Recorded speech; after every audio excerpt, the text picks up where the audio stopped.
Hello and welcome to Top Voice Tuesday. It is September 30th, officially fall, which I'm excited about. And we are here to meet with Lorraine Lee, the author of Unforgettable Presence. And I'm super excited about this conversation, not just to talk about your book. As a fellow author, we have similar experiences, and so we can talk a little bit about those. But I'm just excited to get into why you wrote this book, what this book is about, how it's helping people, because I think it's such a relevant topic today, particularly in this hybrid quasi virtual world. What is presence? What does it mean?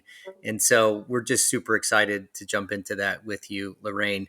Before we get started, for those of you that are on the live stream, please, as always, leave us a note in the chat. Tell us where you're dialing in from. Leave a question or a comment. We like to get to those, and stay tuned through the end of the episode so you know how to follow Lorraine and how to subscribe to our newsletter, which comes out every Friday, which has additional insights from this conversation. So, Lorraine, let's please do jump in. And we have a starting question on this show that is always the same.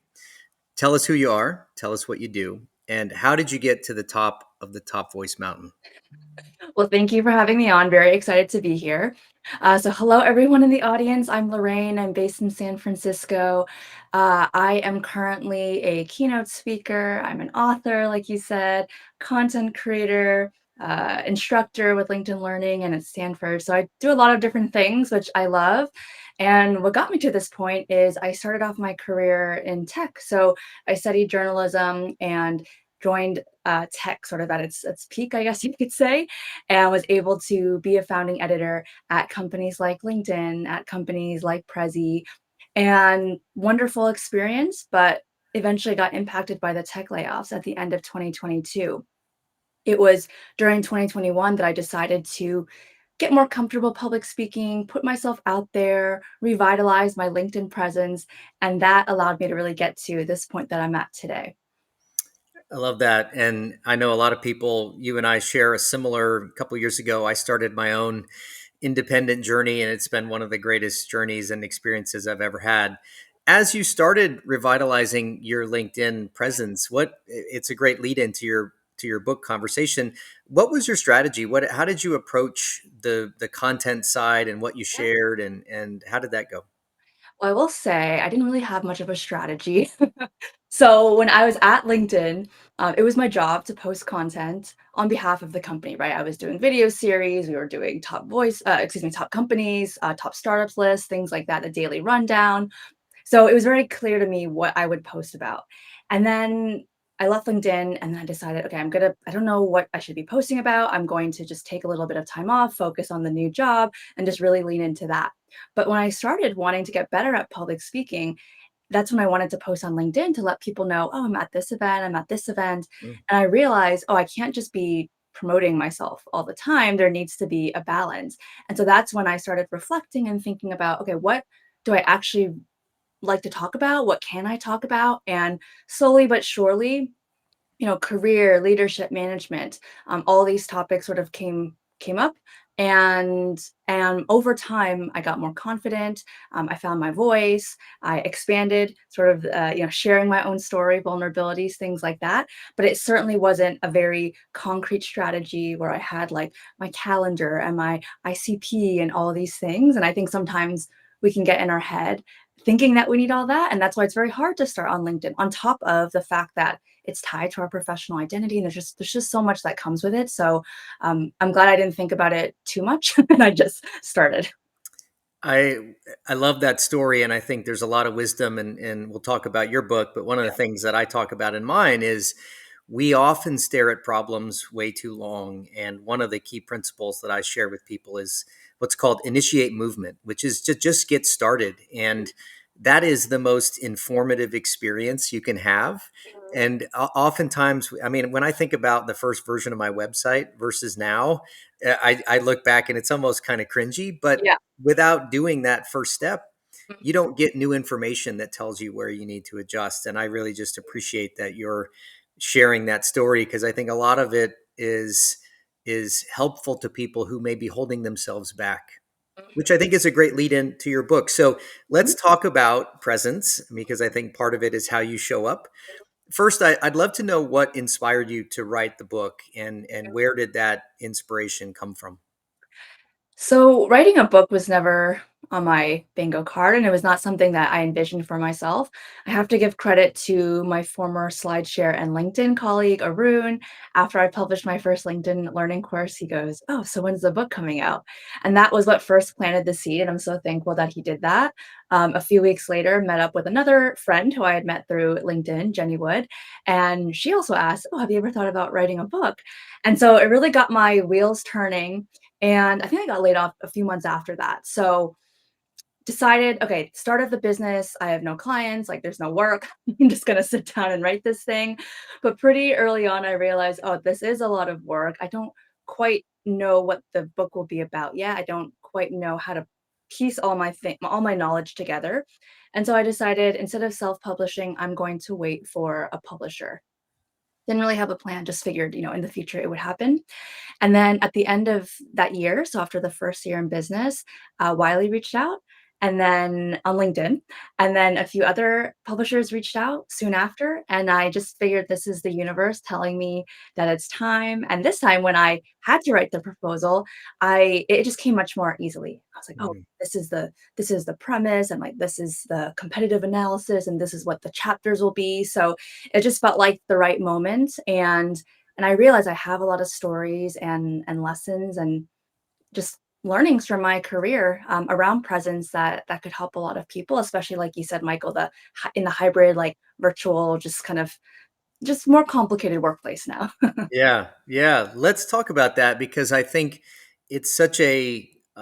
Sometimes I think it's an afterthought for people about what does presence mean. We're so focused on the experience of the work. We're not always focused on the experience of the workspace and environment. So what does it mean today? What is an unforgettable presence in today's workplace? I don't want to steal the thunder from your book, but just give us a little bit from it to get people excited about it. Course. So the way that I'm defining presence is both how and where you are seen. And to your point, a lot of us, we focus on the how. And a lot of us, when we hear presence, we think executive presence. I'm of a certain seniority level. Maybe I look a certain way. It's usually in person, it's in the boardroom, right? High stakes situations.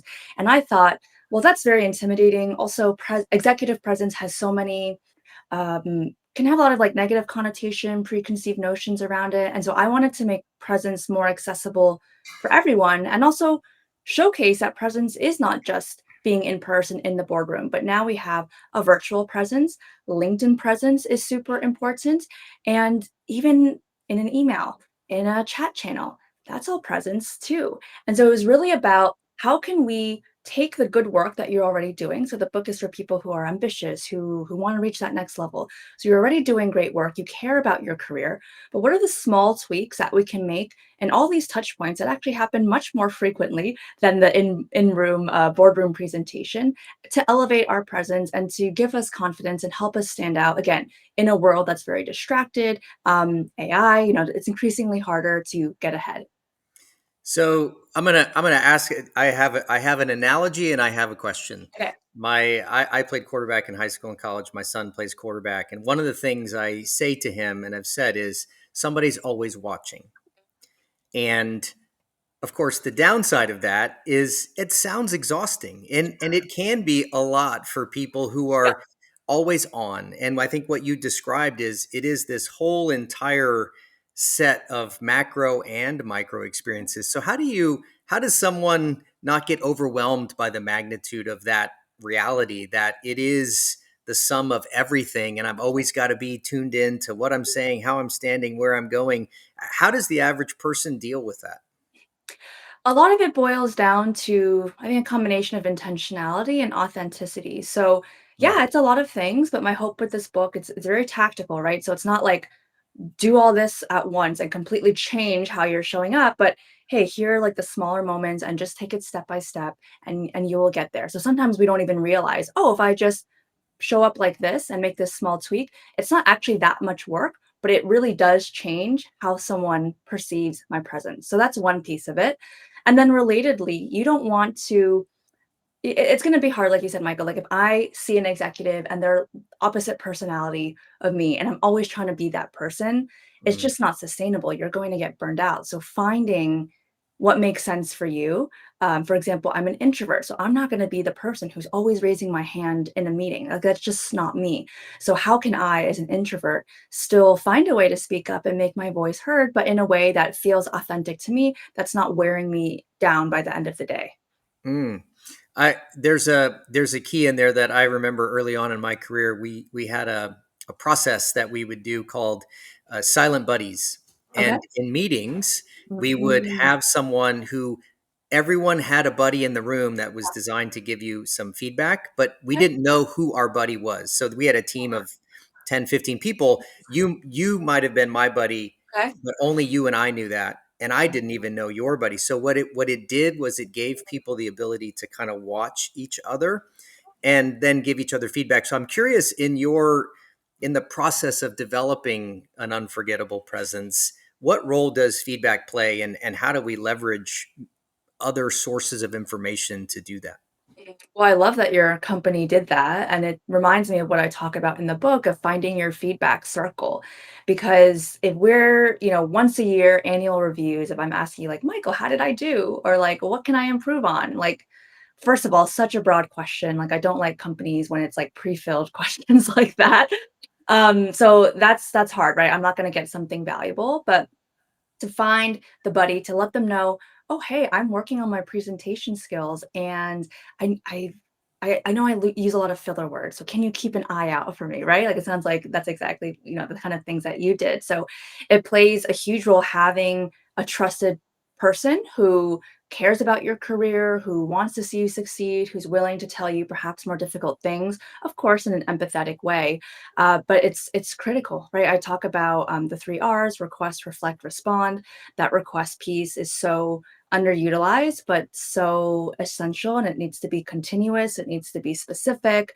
And again, like you need to find your people to be able to help you and to also understand. Giving feedback is hard as well. So sometimes I like to just give that caveat. Like it's hard to ask, but also for the person giving it, sometimes it's hard. So just more empathy on both sides, I think. Yeah, feedback is an interesting art form and science. One of the things I talk about is, and it's absolutely true of the brain. You will not learn unless you make mistakes. Particularly as an adult, Yeah. errors are a signal to the brain that something needs to be different, and so you've got to lean into that experience of making mistakes. But one of the things I'm really curious about your perspective on this because one of the things about feedback that I think is really important is deciding which to listen to. So we know an internal mistake that might be a mistake of execution or something that runs counter to our values, but sometimes feedback is someone else giving their perception or perspective on what you should have done. How do we calibrate if that's good feedback, bad feedback, somewhere in the middle? Yeah, I think it's important to look at who the person is, what is the feedback about, and the context. So, an example or a story, I had the chance to interview nearly 3 dozen business leaders in the book, which is very exciting. All people whose jobs have to do with presence. And one of them was my friend Carlo. He works at Cisco. And he shared this story with me where promotion time comes, you have to get feedback and buy-in from everyone, your different cross-functional stakeholders, et cetera. And all the feedback was very positive except from this one person who gave him constructive feedback. He really honed in on that, right? So he's like, okay, how do I fix this one thing so that I can get promoted? So he was up for promotion twice, got the runner up position each time.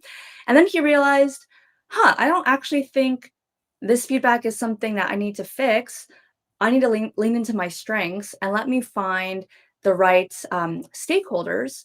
Right, he's involved in an ERG, employee resource group. Let me find the right stakeholders who are actually peers with the decision makers, and I'll get them to say something about my work and our collaboration together. And that's the right path forward. That's what I should be focused on and listening to. And then he got the promotion. So, to your point, it requires just discerning again, like the situation, the context, and all of that. But sometimes, especially as perfectionists, it can be easy to lean into like, oh, the one negative thing. But sometimes it makes more sense to lean into the strengths. Yeah. One of the best pieces of advice, it reminds me of one of the best pieces of advice I've ever gotten, which is feedback tells you as much about the person giving it as the feedback itself. Sure. It is someone else's interpretation of the world and your behavior, and Yeah. it's a reflection of their point of view. And so we can decide if that's helpful. We Yeah. can decide if it runs counter to our values or whatever it may be. And so I love that story. And I think the other wisdom in that story is always find someone to pound the table on your behalf, Yes. right? It's a Yeah. great way to just get someone to say, hey, so and so needs to be elevated, promoted. It just comes off a little bit better than when you do it yourself. Yeah, of course. In the book, I talk about mentor versus sponsor. And so you're talking about sponsor, and those are the people who open the doors for you. A mentor is maybe more so going to coach you, share their personal experiences. But anyone who wants to advance needs sponsors to say their name when they're not in the room. Oh, I love that. So let's talk a little bit about pitfalls and common traps. I know in my book around change, there's a whole list of things that people do that derail themselves on the path. There must be a list of common mistakes in building presence. What are some of those common pitfalls? Yeah. Oh gosh, I made so many of them. My book starts off with a lot of the mistakes and the mindset shifts I had to make. So, the biggest one, oh, okay, if I work hard, I'm eventually going to get promoted and reach that next level. And no, I mean, hard work, of course, and good work is important, but you really need to always be advocating for yourself, making sure you're visible, because if no one knows that you did that hard work, then it's as if it didn't happen, right? It's like it didn't exist. There's other things as well, and again, with that theme of intentionality and becoming the CEO of your own career, "Oh, I'm only going to network when I need something." That should actually be a continuous thing, whether internal networking, external networking. You should always be building relationships because you just don't know what's going to happen. So there's a lot of mindset shifts that I talk about in the beginning of the book. Probably the next biggest one is, career brand, also in chapter 1, and it sort of relates to that first point I made where I was at LinkedIn. I really wanted to climb the corporate ladder. I was viewed as hardworking, executes quickly, reliable, which are all positive things to be described as. But if I wanted to be a senior leader, it needed to be things more like strategic, visionary, great cross functional collaborator. So knowing that you have a career brand, which is essentially your reputation, helps a lot. Like I wish I had known this because I could have been a lot more intentional shaping it, right? We all have one, so it's about whether you do something with it or you're just gonna leave it to chance and let other people, define it for you. That is, it reminds me of, or I guess it brings up for me, I think an interesting question. You're talking a lot about presence in the context of an established culture, an environment, maybe a job. How do I how does somebody understand whether or not my presence and my authenticity fits with that space, and what happens when I maybe have to make some choices that feel unnatural, or like I'm moving into a set of values or a set of behaviors that don't resonate with me, if that makes sense.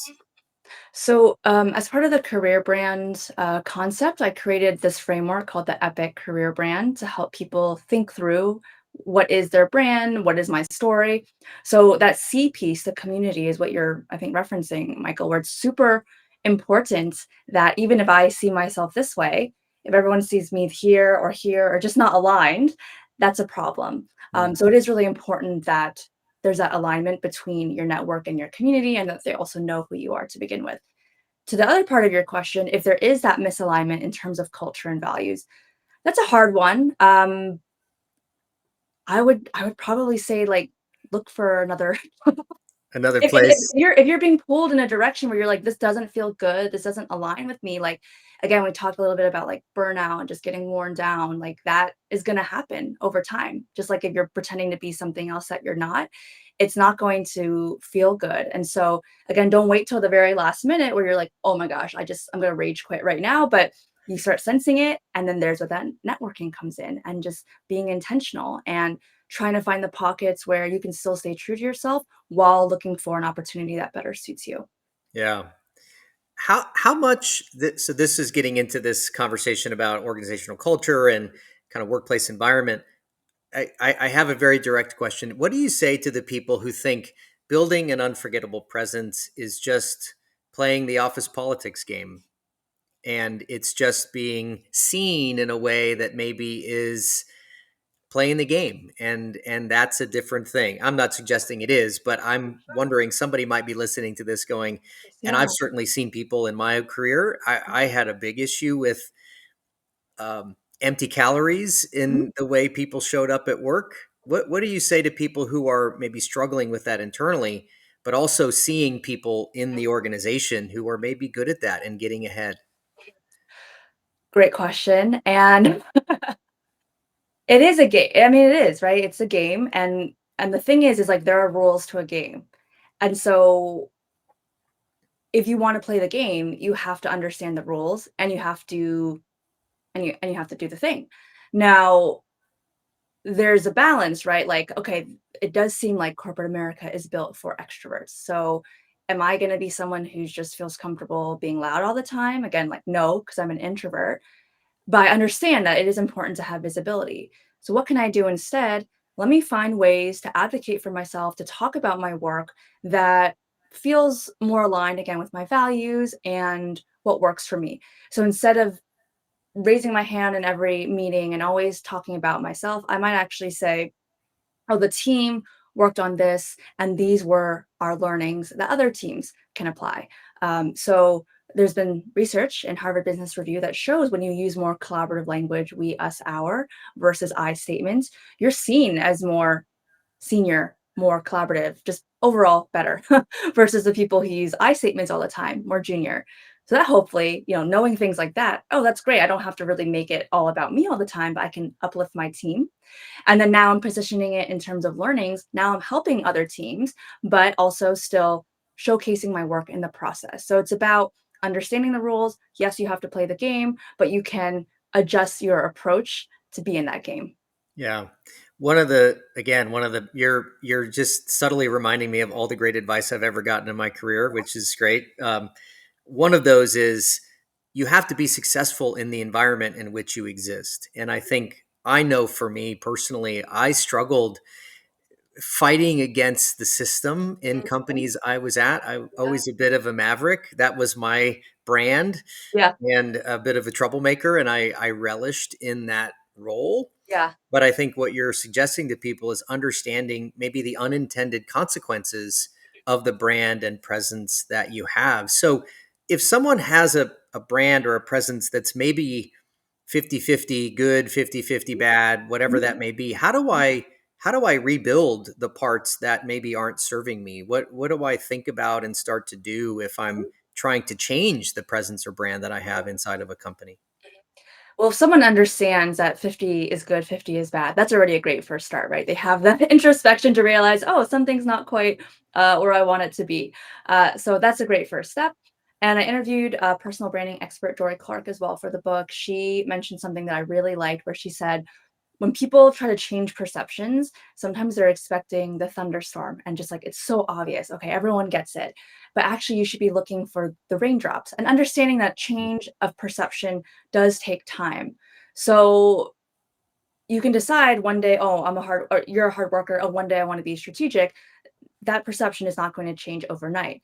But maybe someone gives you a compliment after a meeting, someone comments on your LinkedIn post. These are raindrop signals that suggest that you're at least moving in the right direction. And then what I also like to recommend is work with your manager. Right? Let them know what you're trying to get towards, and they can help you, whether it's, I don't know, a class or giving you more feedback. Again, the feedback circle, like leverage other people, get them involved, so that you're both bought into, okay, these are the steps and these are the things I'm going to do to get to this point. And we'll have regular check-ins, and it will take time, but I'm willing to put in that time, and I'm getting help for that. It's a great set of reminders that this takes time. Mhm. I always wonder about first impressions and Yeah. what you're describing, because I think we've always heard the phrase, there's no chance to make a first impression, whatever the phrase is. I just messed that up. But uh, how much do first impressions impact our ability to grow from wherever we start? Because I think in some ways perception does become reality, and those things can be really hard to unwind. Mhm. It is important to make a good first impression. if you make a bad first impression, it can be changed over time, but it needs a lot of repetition. But that's why I love talking about video presence, why I love talking about LinkedIn presence, because video, it's happening a lot, right? LinkedIn, okay, so LinkedIn is a place where you can make a great first impression without even talking to the person. That's amazing, right? If someone goes to your LinkedIn, they're assessing you, judging you, and they can form an opinion without you talking to them. So that's a very powerful tool. A lot of conversations are happening over video as well. And a lot of people are still thinking about video as sort of second, best in class. Ideally, it's in person, but video is like video, we have to do it. But if you can be thoughtful about your environment, the way that you're showing up on video, not seeming so kind of laid back, maybe not energetic, these things that just naturally happen when we're in our comfortable home space, that is when you can really shine, right? Oh, the bar is just low for all of these things, right? So if I can understand how to start a great conversation, how to move beyond autopilot small talk, and of course, these things can be applied to in person as well, but we just don't think about it as much for video. So if you can bring that great first impression, and again, you feel more confident and you know that you're coming off in the best possible way. Yeah. As you were saying that, I was thinking about my first episode of Top Voice Tuesday and the first impression that must have been left with the world. And yet here we are and we're still rolling Yeah, and getting you've better at changed it. perception since, yeah. We're getting better at it every time. The other thought I had, and we're kind of coming to the end, so I want to do a couple wrap up things with you, but we should do a conversation on how to change your unforgettable presence because you've used words like repetition, you've used words like time, you've used words like feedback and failure. These are all essential elements of shifting and rewiring your brain, which is really repathing your brain. It's not rewiring, but I'll save that for a different conversation. But you're describing the elements of change, which is I need to make mistakes, I need to do it a lot, I need to learn and adjust and adapt from those, I need to shift my perception of the time it's going to take me to rebuild this, and then Mhm. most of all I need to start experimenting. Yeah. And this is hard work that's stressful and frustrating, and if we're not willing to lean into that experience, we're not going to get very far with anything in life. These are things, the old dog new tricks problem. It's not that we can't learn, it's that we have to believe we have something to learn, and that in my world is a big part. So we should do something in person and do a little debate or discussion Yeah. about how Yeah. these things relate, because you really are talking about so many foundational brain concepts that apply to the world of change, which is great. I just love it. Yeah, very well said, and I love hearing it from your perspective as well. I feel like the topics that we speak on and our books are about are very complementary. Yeah, yeah, we'll have to do a little hybrid or something. So we could keep going for a long time. I would love, as the folks on the chat, we've got some great comments about your book being the most useful book they've read all year. I certainly won't take that personally. My book came out too. I'm not offended at all. I'll take it as feedback. I'm just teasing, which is great. And I know your book is done fantastic. And I'm, just super proud of authors who are willing to put themselves out there. But as you think about what we've talked about, what are just two to three key takeaways that you want people to remember about how to build, change, alter, sustain their unforgettable presence? So the first, I'll go back to that definition of presence that I shared at the beginning, how and where. So it's not just about showing up well, but are you being seen in the right places by the right people at the right times? So presence is a little bit more holistic in this day and age. And then to become the CEO of your own career. And hopefully that's an empowering message in that, yes, your manager is important and your skip level and all these people you work with are important, but ultimately you are going to care the most about your career. You are going to be able to influence and take action and make change much more than you think you can, right? Like I was very passive at LinkedIn, like, oh, I've been here a certain number of years, or oh, like my hard work is it's gonna work out. But be proactive, realize that you have that control, and I think you'll end up with a much happier career and much more confidence as well. So those would be the 2 points. I think that's great. I say to people often, nobody cares about you more than you do. It's Exactly. it's impossible. Maybe your parents, but even then, you're in your own head quite a Sure, bit. So sure. so take that seriously. And I think these are really great pieces of advice. And thank you for sharing. We have tradition as well about a bonus question. We talked about this. You don't know what it is, but it's always left by the last guest. I shamelessly stole this from the Diary of a CEO because I think it's Oh, just great. a great little feature. So, as a LinkedIn content creator, how do you judge the value add of the content that you create? Do you follow the metrics, or do you have a different method of thinking about, yeah, that was a good post, that was a good piece of content? I definitely look at metrics, but it is very easy for people, especially when they're just starting out on LinkedIn, to only care about the engagement. I think the power of LinkedIn is really in the relationship building. So if I'm meeting people, having great conversations, people are reaching out for opportunities for collaboration, you reach out for this podcast, right? Like that's all really positive things, and to not get too caught up in the engagement. I know it's hard not to, it's social media, right? But to realize there are other things as well, like profile views is a really great indication. People want to learn more about you. The DMs you get about how your posts impacted someone, like these are all very valuable things as well. So a balance, I think, is key. Yeah, that's great. Lorraine, where can people find you? Where can people find the book? I'm sure if folks are going to want to reach out to this, we'll put it all in the show note captions. But please, where can we reach out to learn more about what you do beyond LinkedIn and find the book? So LinkedIn, Instagram, I'm at Lorraine K. Lee. The book is anywhere where books are sold, so Amazon, Barnes and Noble, maybe even your local bookstore. And I have a weekly newsletter, Career Bites, bite-sized tips to supercharge your career in 3 minutes or less. It's free, and so that's another place where you can get the latest updates and announcements from me.